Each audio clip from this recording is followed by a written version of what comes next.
नमस्कार, मैं देवांशी मित्र। भगवान राम की नगरी अयोध्या में रामलला के लिए मंदिर निर्माण का काम शुरू हो गया, लेकिन इसके बावजूद मुस्लिम संगठनों से लेकर नेताओं तक इस पर सवाल उठा रहे हैं। हैदराबाद के सांसद असदुद्दीन ओवैसी और बंगाल सरकार में मंत्री सिद्दीकुल्ला चौधरी के बाद अब मशहूर शायर मुनव्वर राणा ने भी बाबरी मस्जिद के लिए आवाज उठाई।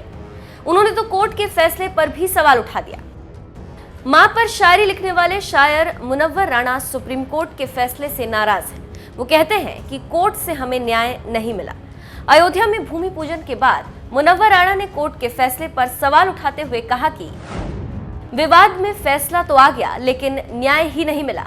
सुप्रीम कोर्ट के फैसले को मानना मजबूरी है और इसे मान रहे हैं, लेकिन इंसाफ नहीं हुआ।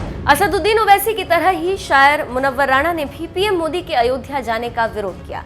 उन्होंने कहा कि भूमि पूजन में पीएम मोदी को नहीं आना चाहिए था। इस समारोह में मुस्लिमों की भी भागीदारी होनी चाहिए।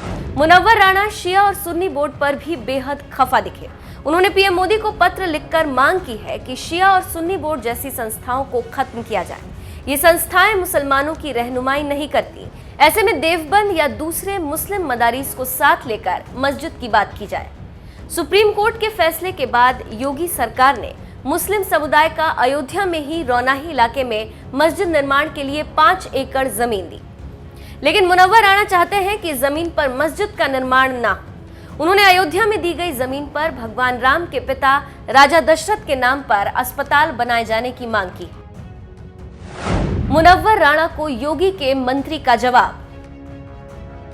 अयोध्या में राम मंदिर निर्माण पर सवाल उठा रहे मुनव्वर राणा को योगी सरकार में अल्पसंख्यक मामलों के मंत्री मोहसिन रजा ने करारा जवाब दिया। उन्होंने कहा कि मुनव्वर राणा उस वक्त कहां थे जब सुप्रीम कोर्ट ने आपसी बातचीत से अयोध्या विवाद में हल लेकर आने को कहा था। मुनव्वर राणा तब कहां थे जब सरकार ने दोनों पक्षों को बातचीत से मसले का हल निकालने को कहा था। ये वही लोग हैं जो अंत तक ये कहते रहे कि सुप्रीम कोर्ट का फैसला चाहे जो होगा हम मानेंगे। अब जब राम मंदिर के निर्माण की शुरुआत हो गई तो फैसले पर सवाल उठा रहे, प्रधानमंत्री को चिट्ठियां लिख रहे हैं। अयोध्या में उधर राम मंदिर निर्माण हो रहा है, इधर सुप्रीम कोर्ट के फैसले पर सवाल उठाए जा रहे हैं। आखिर क्या था कोर्ट का फैसला? अयोध्या पर ऐतिहासिक फैसला। अयोध्या विवाद पर सुप्रीम कोर्ट ने 9 नवंबर 2019 को 5 जजों की संवैधानिक पीठ ने विवादित जमीन पर रामलला के हक में फैसला सुनाया था। इसी आदेश में केंद्र और उत्तर प्रदेश सरकार को राम मंदिर बनाने के लिए 3 महीने में ट्रस्ट बनाने के निर्देश दिए गए थे। अदालत ने कहा था कि 2.77 एकड़ जमीन केंद्र सरकार के अधीन ही रहेगी। साथ ही मुस्लिम पक्ष को नई मस्जिद बनाने के लिए अलग से 5 एकड़ जमीन देने के भी निर्देश दिए गए। इसके अलावा कोर्ट ने निर्मोही अखाड़े और शिया वक्फ बोर्ड के दावों को खारिज कर दिया था।